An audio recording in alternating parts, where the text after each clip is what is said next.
Sa adlaw muanhi ang Ginoo. Hinumdumi kini. Kunang agalon sa panimalay na sayod pa sa takna nga iabot sa kawatan. Pagatukaw gayon siya ug dili mutugot nga ang kawatan mulungkab sa balay. Busa kamo usab kinahanglan mag-andam kanunay. Kay moabot ang anak sa tao sa takna nga kamo wala magpaabot kaniya. Busa kinsa man ang buutan kung maalamon nga sulugoon.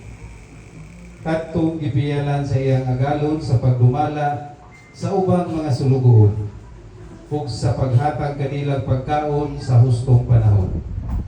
Pagkabulahan niya itong sulugoon nga makaplagan sa iyang agalon nga nagtuman niini sa paghiuli niya. Sultihan ko kamo nga ang maong sulugoon himuon sa agalon nga piniyalan sa tanan niyang katigayunan.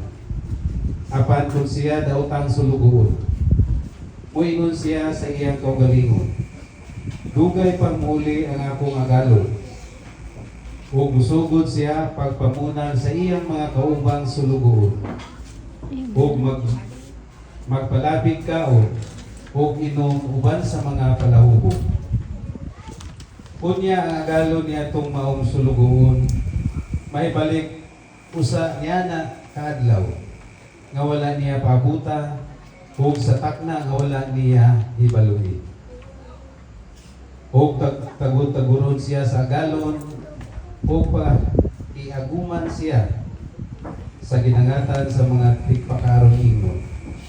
Dito maghilak siya ug magkagot sa iyang ipon.